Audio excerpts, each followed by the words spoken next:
Ethereum is the next internet where financial assets will live. And it's that simple. Even retail people know that assets will be digitized and tokenized. And Ethereum is a platform that wins. You have Bitcoin as digital gold and ETH as digital oil, which is growth of the entire blockchain ecosystem.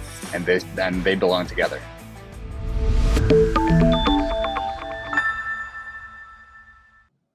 Welcome back, everyone. My name is Chris Perkins. I'm the president of CoinFund. And today we're going to take a deep journey into Ethereum land. And I couldn't think of a better conversation than one with Vivek Raman, my friend, who is president of Etherealize. Vivek, welcome, sir. Great to see you, Chris. And this is one of my favorite topics, and thanks for having me.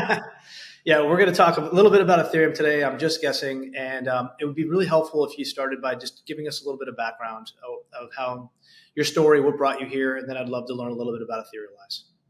Sure thing. My story is actually not being crypto or Ethereum native. I spent the first 11 years of my career on Wall Street, in the engine rooms, on the trading floors. I was at Morgan Stanley, UBS, Deutsche Bank, Nomura, and I traded the more esoteric, complex products within credit. So those include high yield bonds, those include distressed bonds, credit default swaps, loans. And I jumped around several banks and developed a pretty good network across the buy side and sell side. And Wall Street was one of the most wonderful places to work and had some of the most high octane, impressive people. But the one thing it lacked was any sort of technological evolution, specifically in credit trading. And after 10 years of never seeing any evolution in back offices and trading systems, I had to do a career shift and pivot. I wanted to be a little bit more tech forward. I ejected out of New York, moved to Austin, very serendipitously met the team. It was complete serendipity, but met the team working on the merge for Ethereum. And they were working under this guy, Danny Ryan, who is now actually a co-founder of Etherealize, which is amazing how it comes full circle. But they taught me everything there is about Ethereum, from what proof of stake is, to what the staking yield is, to what you can actually do with this platform and create applications. And I used my first decentralized finance app and thought this is the future of how finance will trade. And that was how I got into Ethereum. Awesome. So it really, when you talk to a lot of people in crypto, it's really Bitcoin that drew them in. For me, it was Ethereum, and for you, it was Ethereum too. So we're going to talk about that. But before we do, can you just talk about Etherealize? It's a new company. You're the co-founder. What's your mission, and what do you do? So Etherealize it's a relatively new company, but it's something that I've been working on for the last 4 or 5 years. I've always thought that blockchains are complementary to Wall Street infrastructure. And from credit trading, I always thought that Ethereum would be the backbone at which all different assets trade and settle. To me, that's the internet moment for Wall Street that I was craving for the first 11 years of working there.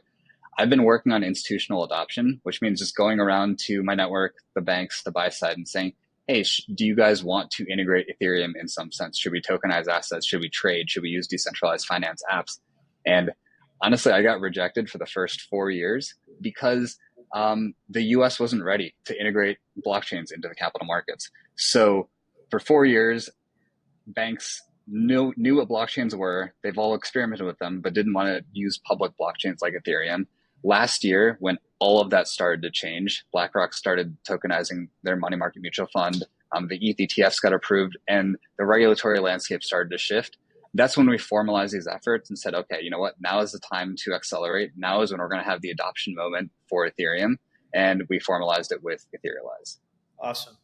The Etherealize mission is to connect institutions to the Ethereum ecosystem and to help them on board, to teach them everything there is about it, and to help them build products and solutions to actually use this amazing technology. I was at a barbecue this weekend with some normie friends, and they kind of get Bitcoin. They're like, okay, I get it. Digital gold. People believe that it's a store of value, and it seems to be working. We're hitting all-time highs. How do you describe Ethereum to normal folks? What is it exactly? Ethereum is the next internet where financial assets will live. And it's that simple. We can always analogize it to .com when the old internet came and rewired everything. Now we have a new internet for financial assets where you can take any asset, You can tokenize it. I think tokenization was before a difficult concept to grasp. Now every single bank and asset manager and even retail people know that assets will be digitized and tokenized, and Ethereum is a platform that wins from all of that. Got it. And I think, you and I were on Wall Street a long time ago, and people used to say, "Oh, I get blockchain. A blockchain is a ledger. It's you can have public ones, and you can kind of check who owns what." But like back in the day, it was blockchain, not Bitcoin. But here you have this token, which is, I'll let you describe its value, its value set. But then you have the ledger itself. How do those two come together? I think that's what makes Ethereum not too much more complicated, but a little bit more difficult to comprehend, which is why Bitcoin's gone first. Bitcoin has reached a threshold where it's considered a store of value asset. It's a macro asset. It's digital gold.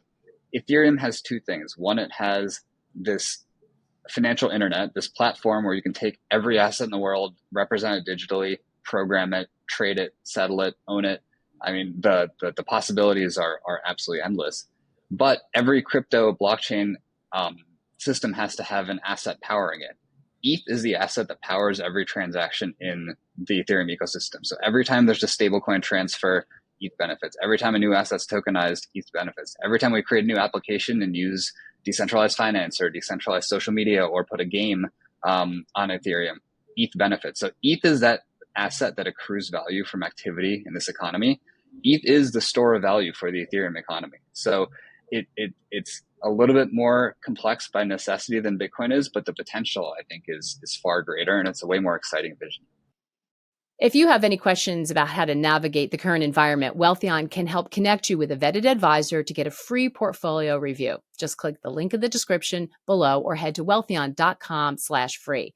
There's no obligation, and it will just take a few minutes of your time. Again, that's wealthion.com/free. Thanks so much for joining us. Yeah, so the way I think about it is that the Ethereum blockchain is like a settlement layer. It tracks who owns what. And what you need the token for is to pay for the movement of those assets from party A to party B onto that ledger. It essentially enshrines those transactions on the ledger. And we also have these things called smart contracts. And smart contracts are amazing because anyone with access to the internet can enter into a smart contract. And if A equals B, then C. So it allows things like, we'll talk a little bit about the apps, but borrow and lend and all different types of things that can be built on this ledger. So here's the easiest one of them all, Vivek. What's the investment case for this asset class, right? You know that you can go out and buy, not in financial advice or anything, but Bitcoin is digital gold. What's the investment case? Like, why do you want to buy ETH? ETH is upside in the growth of a digital economy. If we think that all assets are going to go digital, ETH benefits. If we think that the whole world's going to be tokenized, ETH benefits. If we think stable coins are going to be the way that people pay for things because you have a digital dollar that can be transmitted across the world, and now there's a stablecoin bill that, knock on wood, is going to pass and become law very, very soon, ETH is a chain for stablecoins. If we think the blockchains are going to grow and become universal, ETH is a way to benefit from that. So we actually do come full circle back to the blockchain, not Bitcoin. If we think we want a digital asset store of value, Bitcoin's established itself as digital gold as one of those stores of value. If we think that blockchain is the innovation, ETH is the way to benefit from that. But the part that I also like to close the loop on is ETH is a very, very interesting store of value. It's a very, very interesting strategic reserve asset. I think ETH complements Bitcoin as part of a portfolio. ETH has a staking yield. Bitcoin does not have a yield. ETH has utility. It's used as collateral. We'll talk about applications, like you said, later, but as collateral, applications and layer 2 stockpile it.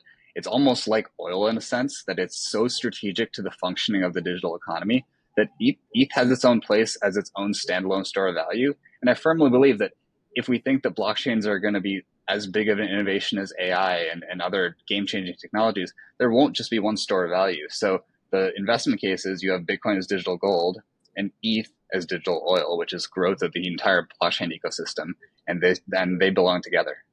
I think it's a solid analogy, and it's hard to I mean, this is such a unique It is. asset that it's very Yeah. difficult to say this is, but from a mental model perspective, I see ETH, it is a commodity, right? It's like any other commodities. Is it valuable? I don't know.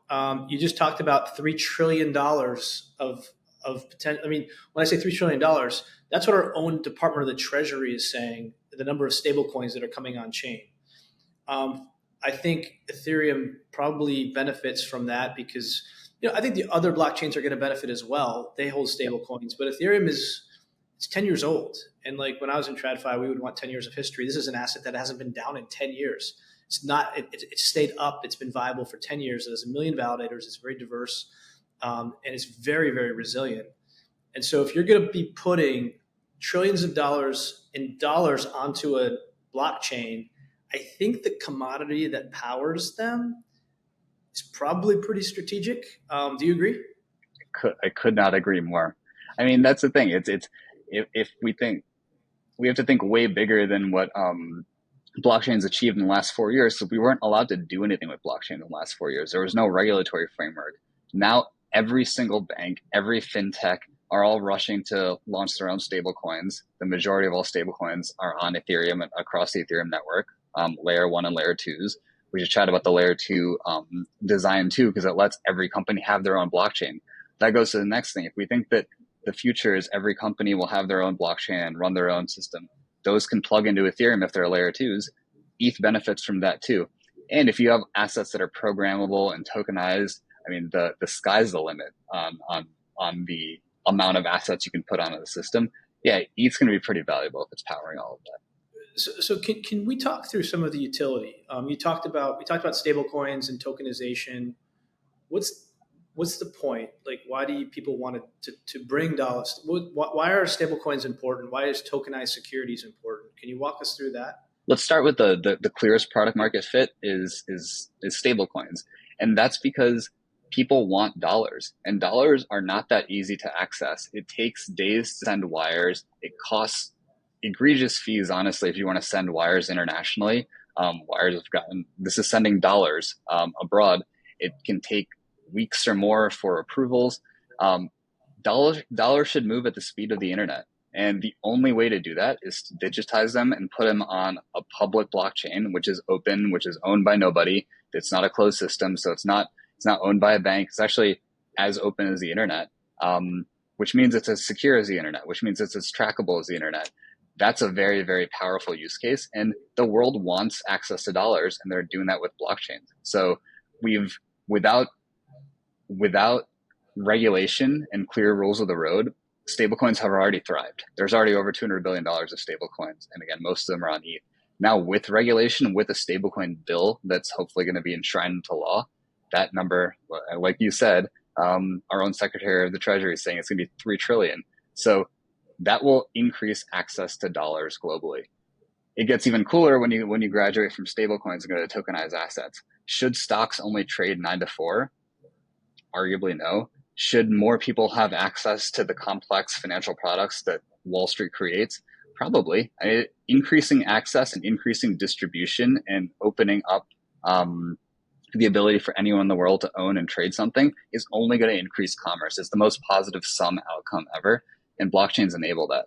So that's why more open markets, more open access, 24/7 settlement, and just leveling the playing field. Awesome.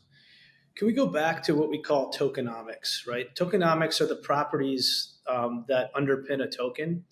And some tokens are very inflationary, right? Where, you're buying into this inflation.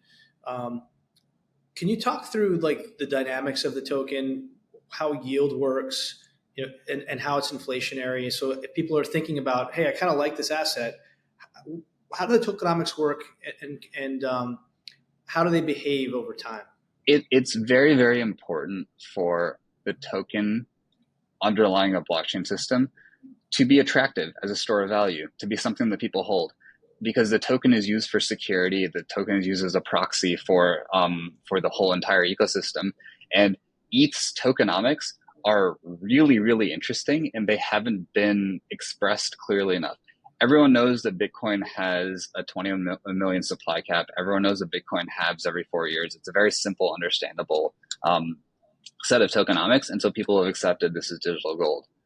ETH actually has, Bitcoin has a supply cap of 21 million. ETH has an issuance cap. The protocol will never be able to issue more than 1.5% new Ether every single year. And usually that's much lower. So let's talk about why it's much lower.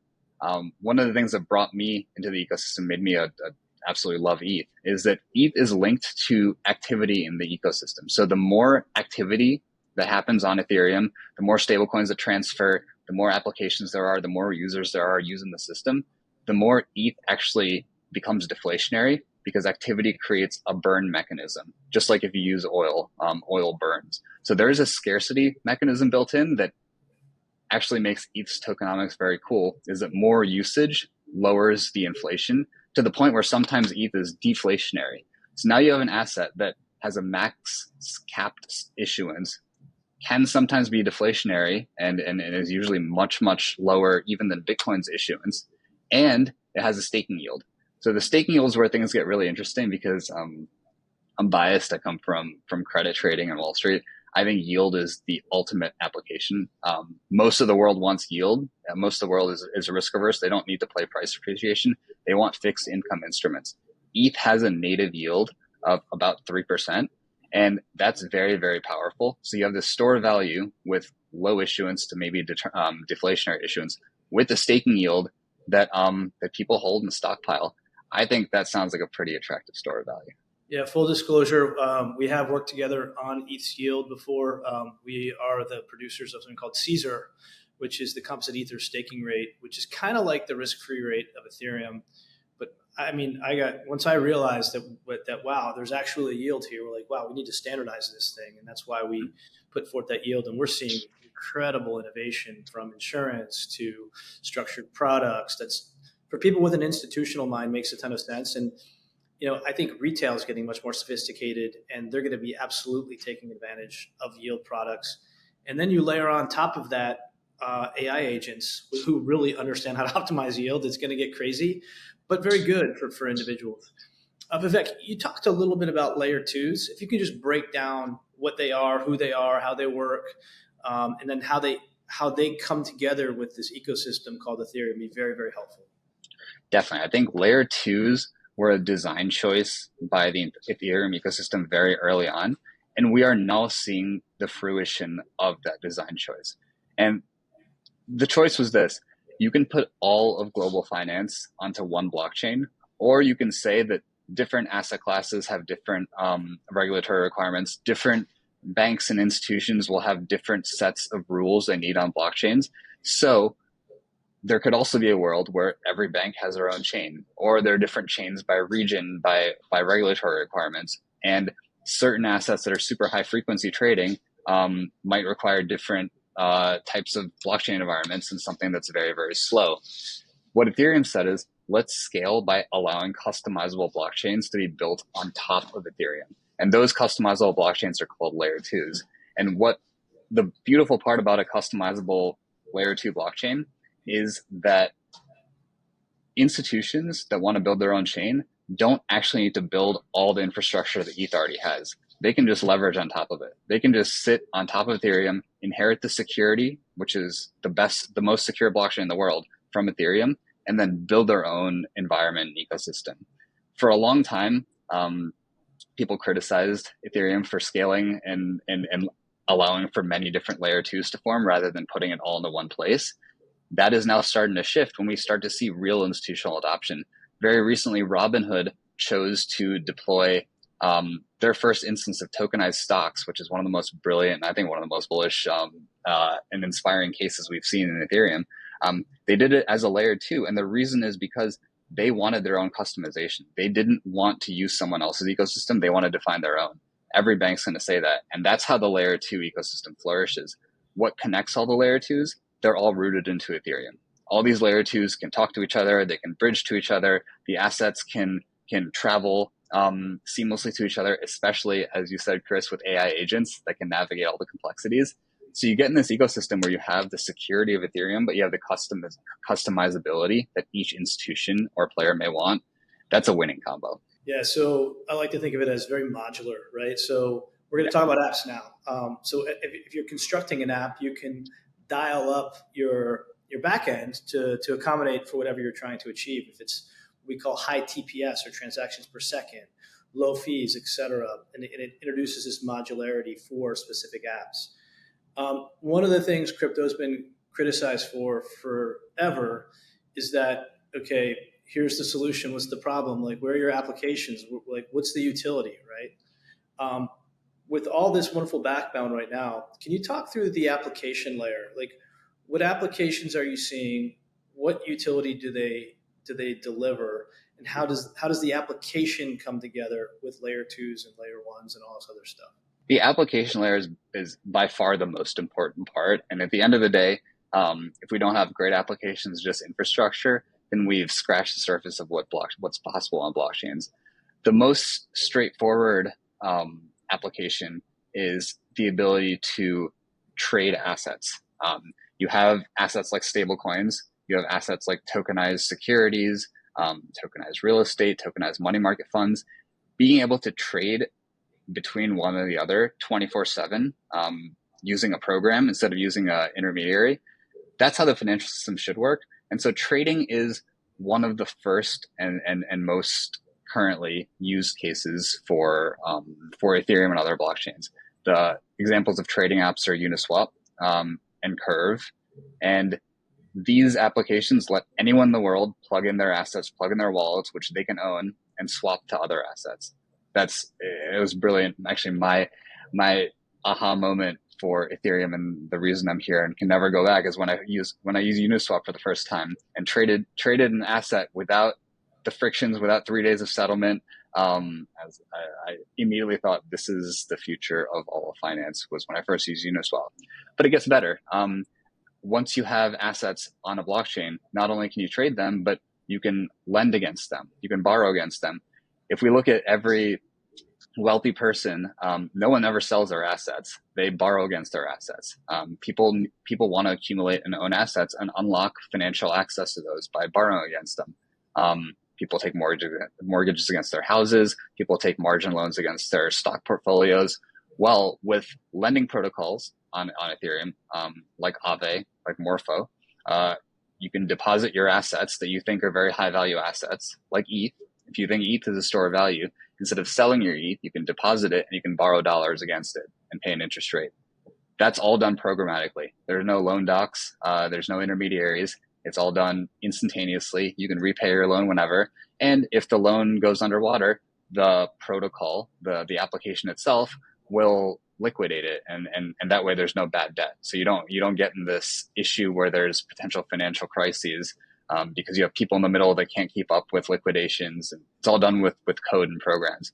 It's a very ironic thing that we noticed during the last crypto bear market is there were a lot of firms that went under during the previous bear market. And like a BlockFi, like a Celsius. The ironic part is those were all run by people. The things that didn't break during the last crypto crisis were these protocols, these lending protocols like Aave, like MakerDAO. So code is really a better arbiter for financial applications than people are, and lending is the next application. I don't just want to talk about financial applications though, because there's so much more. Crypto lets you own your own assets, and assets don't just have to be financial. You can own your own identity. You can own your own social media graph. You can own your own assets in a game. All of that can be done via using the blockchain as an ownership record, and then building things like games, things like prediction markets, things like social media where you actually own your own graph, like Farcaster. The potential for consumer-based applications that are non-financial is so huge. And just because I'm personally focused initially on Wall Street as product market fit, undersells the real potential of Ethereum, which really is the next internet where all assets can live. That's pretty amazing. Great summary. I agree that there's continued to be a proliferation of apps, and sometimes those apps, have tokens of their own, and so there's opportunities. And the thing about them is they're all customizable, right? But anytime there's a transaction that's done on the ETH layer one, the value, then there is a form of value that will accrue to Ethereum in one way, shape, or form, depending. What are the risks? Like, I mean, you're outlining an incredibly bullish case for Ethereum. What could derail this? I mean, we didn't even talk about the Clarity Act or the Genius Act that I'm going to be heading down to DC tomorrow. Oh, There's cool. so much regulatory momentum. What are the risks? What could derail us? Like, what could stop us or slow us down? What keeps you awake at night? Anything? A lot. And I've after 4 years of running into walls and seeing what all the pain points are, I feel the most bullish that I've ever been. And it's because people have said no for so many reasons for so long. And all of those no's are starting to become tailwinds. Regulatory was always the biggest risk because you're not going to have a bank, a traditional finance institution, any established player take any sort of regulatory risk if they don't need to. The fact of the matter is the US financial system is the best financial system in the world. It needs the least upgrading. So unless we are really delivering new value, regulated value without any real risk for these institutions, they're not going to adopt public blockchains. That is now a tailwind. Now there are bills in Congress to enshrine stablecoin legislation, allow stablecoins to flourish. That hopefully is pretty likely to pass. So I don't see that as a huge risk. There are other bills like the market structure bill, the Clarity Act, which I had the fortune, you helped me a lot with this, we got to testify in front of Congress and talk about the Clarity bill from the industry's perspective. It was pretty surreal to represent Ethereum there. But the risk is that we get too overly politicized and important legislation that can set the future of the blockchain industry doesn't pass. Then it'll be an unfortunate outcome because ultimately institutions know that politicians go in cycles, political regimes go in cycles. We want lasting rules that will transcend any political regime. And so putting things into law is very, very important. And so that's the risk. The risk is that we undo this Cambrian explosion of innovation now by not having things be enshrined in the law. But I feel very good about the stablecoin bill, and that itself will unlock so much with blockchain. Yeah, I think so too, because one of the things that people don't realize with the stablecoin bill is that it suppresses yield to the holder. And, you and I can agree or disagree that this is an awful thing. Like, why can't you give yield to the holder? But because it suppresses yield, I think it's actually going to be very, very good for DeFi. Because if you're sitting there in the developing world and you're like, hey, wait a second, I'm desperate for dollars because I don't trust the Zimbabwean government.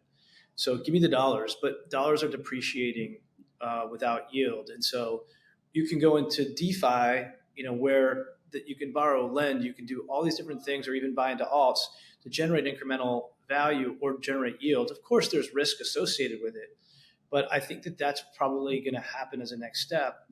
And then my thesis has always been, and we have companies now that do this, where you look at AI agents and you say, hey, agent, go find me the best yield, optimize it for me. And agents are amazing at optimizing, and then off they go. And to me, that's the future. And I think it's going to be pretty amazing. Do you agree with that view? It's the most inspiring future. I mean, people talk about how there's some sci-fi future where AI and blockchain intersect. I don't think it's science fiction at all. Clearly, like, you already have companies you work with that do it. But to me, blockchains and AI are the perfect marriage because we used to have robo-advisors, but robo-advisors still have to navigate the traditional financial system with its frictions, and there's very limited things you could do. AI will never be able to have a bank account. AI will never be able to go through Stripe's API or something without a lot of permissioning. AI agents can use permissionless blockchains, and they can use the myriad of applications. They can even create their own applications. They can go see what all the different yields and opportunities are, and they can deploy capital on behalf of its users. So AI is kind of it's not only the perfect marriage with blockchains, but I actually think AI agents will be the biggest users of public blockchains like Ethereum.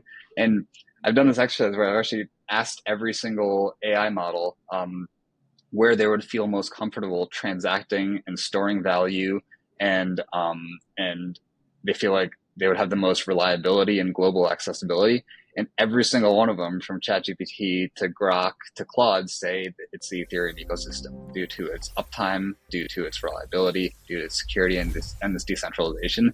So it's a really funny way to user test and say that if we think AI agents are going to be the primary users of blockchains, Ethereum benefits the most from that. Sounds good. Hey, let's talk a little bit about Etherealize if you're okay with it. What are you guys focusing on? How's it going there? I know it's a relatively new company officially. What's the mission? What's the goal? And what have the conversations been like? But it's so much has changed since even when we started not too long ago, 9 months ago. But the genesis of Etherealize was we're going to get this window of opportunity where blockchains are going to be adopted institutionally. There are a lot of different blockchains out there. There's a lot of competition out there, as there should be in a new technology. Ethereum was not as represented as other chains in the US in the financial markets. And that's because Ethereum is a big decentralized network. The Ethereum Foundation does not have that much influence, if any. The network is global. It's the validator set is very distributed, and Ethereum's not political. It's just this neutral infrastructure. That being said, there's a time to be aggressive and there's a time to be defensive. And blockchains have been playing, especially Ethereum's been playing defense. The SEC was not very favorable towards Ethereum and general blockchain networks in the previous administration. That started to shift. And so there was an opportunity to say, let's accelerate. Let's try and get responsible adoption. Let's try and pick systems that will last decades and decades, what the financial system will upgrade onto. And we think that's Ethereum. So we got the blessing of Vitalik and the EF to start Etherealize, which is an independent entity meant to go around to Wall Street and to the buy side, to the sell side, to family offices, to capital allocators, and teach them about Ethereum, teach them about the opportunities. You asked me before, what are some of the things that could go wrong and keep me up at night? If for whatever reason, the financial system moves onto a brittle blockchain ecosystem or a centralized blockchain ecosystem or something that's run by a company, that's not the optimal outcome. You want a really neutral playing field. And I would argue Ethereum is one of the most, if not the most neutral playing field for finance, for high value finance to go onto.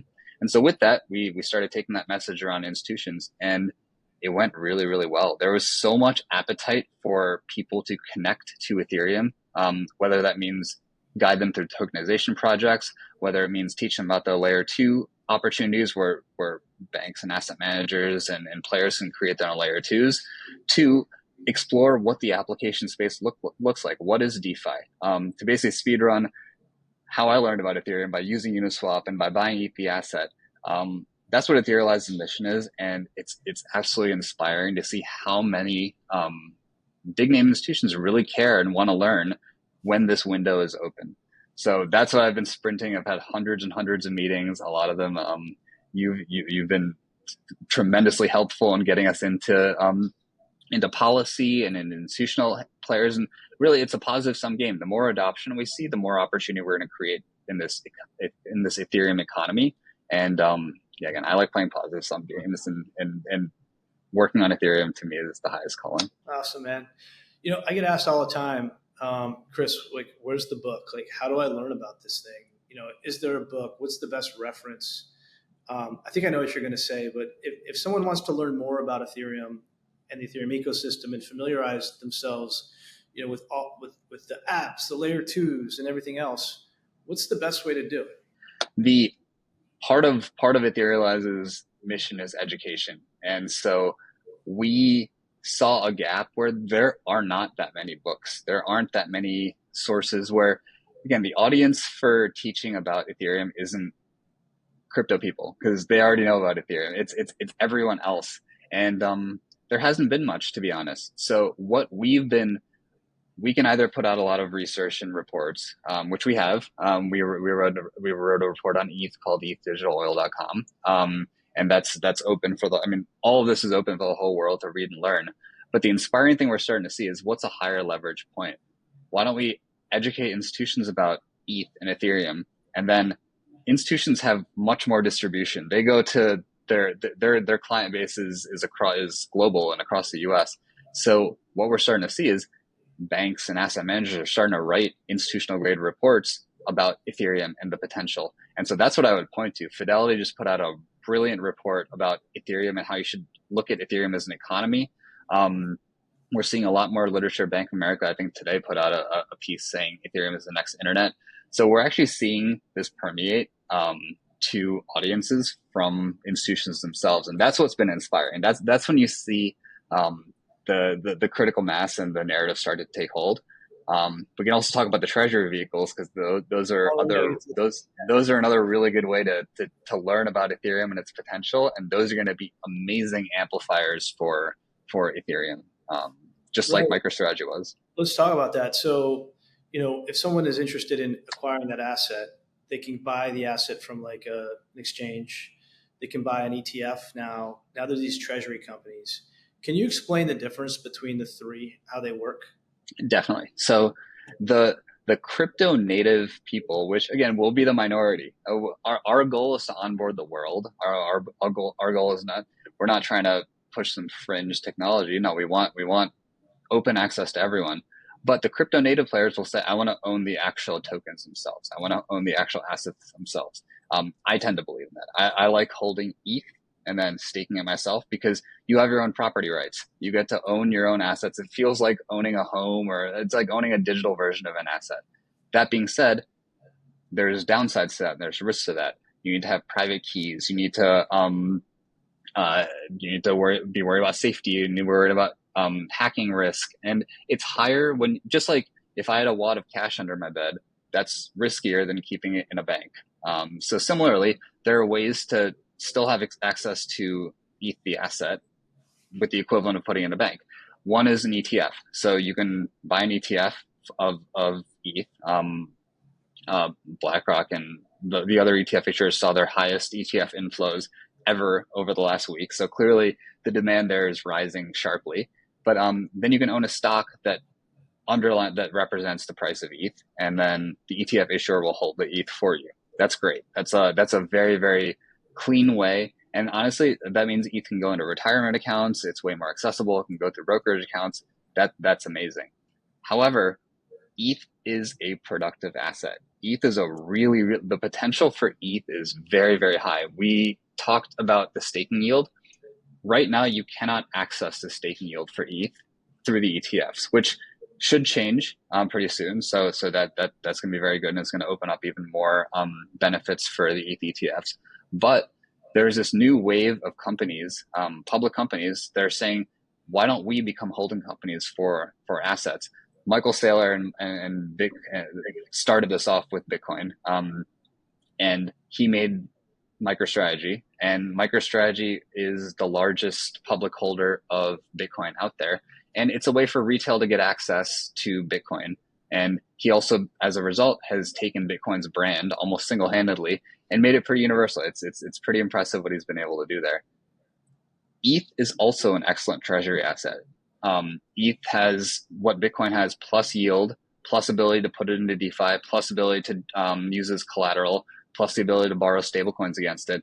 So now we're seeing a wave of ETH treasury companies, which are public vehicles like MicroStrategy, pop up and start to buy ETH and start to do things with the ETH that generate additional yield. And that is going to really showcase the potential of the Ethereum economy, because now you basically have Ethereum's going to have quarterly reports. Now all these companies that are public are going to talk about what they're doing in Ethereum. Analysts are going to look at it and say, oh, wow, there's a lot of potential here. And it might be one of the best on-ramps for everyone to learn about the potential of ETH. And I'm excited to see them. There's at least, there's 5 big ones now, and there'll be a lot more coming. And the more the merrier, because ETH is a very, very unique and differentiated asset. And all these treasury companies can help amplify that. And so like literally people can do their own research, underwrite their investment, and then just buy them on their own like brokerage account. Simple as that, right? Simple as that. And they don't have to do the complexity if they don't want to do the complexities of navigating through DeFi or staking or worrying about custody, then the public companies can do that. I will say at some point in the future, everyone should want to, because it's cool. It's like using AI, or it's like using the internet or using an iPhone. It's cool when you can take your own asset and have your own ownership and lend and borrow against it. But this is a really, really good stepping stone to get in there. Right. And you also, if you have that native asset, you can use it to pay for what we call gas, right? To power those applications natively, which I think will be important for some people as they start learning and navigating this ecosystem, unless they just tell their agent to do it, which is probably going to be the future anyway. Right? That is going to be the future. And we've scratched the surface on AI using blockchain rails, but yeah, you're going to have your personal AI agent do all your financial transactions, find you all your opportunities, even transact and do commerce for you. So that's going to be cool to see. Yeah, so we talked about this as we kind of come to the end of this. The way to access equities makes sense. What do you need to acquire native ETH? How do you get into DeFi? Like, how do wallets work? Can you just walk through some of that journey to get into DeFi? It's getting easier. So I think crypto's always had this reputation that's been difficult to access, which is why these public stocks that own ETH trade higher than actual ETH. That's why the ETFs are such a good on-ramp. But ultimately, it's getting simpler and simpler. Anyone can download a wallet. A wallet is an example of a wallet is MetaMask. Another example of a wallet is Coinbase's wallet. And with a wallet comes responsibility. You get a seed phrase. The seed phrase is effectively your password. And if you lose the password, the assets are gone. That's one reason why people like to just hold things in ETF form or stock form. However, all of that's getting better. Ethereum had a big facelift, had a big UX upgrade. So now I can actually access my wallet through Face ID or through a thumbprint or fingerprint. So the user interface moment is here for crypto. But that being said, once I have a wallet and I have my Face ID to log into it, then I can transfer dollars there using stable coins. That can happen from Coinbase, that can happen through any exchange. And once you have dollars, or you can transfer ETH there, once you have assets, dollars, ETH in a wallet, then you can plug into any application, any financial application that anyone's made. And there's no login, there's no password. There's just, you connect your wallet. To me, that's the coolest thing ever. You don't have to go through multiple intermediaries. You have your wallet, you can access anything you want to, and then you can transact. You can connect to Uniswap and you can trade into another asset. You can connect to Aave, which is a lending protocol, and you can lend out your dollars, or you can borrow against your ETH. And you can start playing games, and you can pay for every transaction of those games using the ETH you have in your wallet. So the wallet is your home. The wallet is going to be the universal way to access crypto. More and more companies are going to have consumer-facing wallets. Robinhood has a wallet. Coinbase has a wallet. I'd imagine every bank will have a wallet. Zelle should look like a wallet. So we're at the tip of the iceberg there. But when the consumer moment will really happen, when wallets become user-friendly and accessible, and that's happening. Got it. And my final question, you talked about an upgrade, right? This is a living, breathing ecosystem that changes in time. Can you walk through some of the changes that have happened in the past, and what do we expect in the future? So let's start with Bitcoin. Bitcoin does one thing, and it stores value, and so it doesn't need to upgrade. It doesn't need to change. Ethereum is a technology, and technology needs to evolve and get better and become safer, and there's going to be quantum risks in the future. So you do need to upgrade technologies. What Ethereum has done is it started off like Bitcoin with mining. So you had GPU mining rigs, just like with Bitcoin, you had ASIC mining rigs. Ethereum decided very early on that there's a better way to secure the network. And that way actually gives you yield on the asset instead of having to use electricity and rely on external hardware. And that's called proof of stake. So Ethereum's biggest upgrade ever was the move from proof of work using GPUs to proof of stake, where it's you could reduce issuance a lot. It had a staking yield. It's way more secure, way more globally distributed.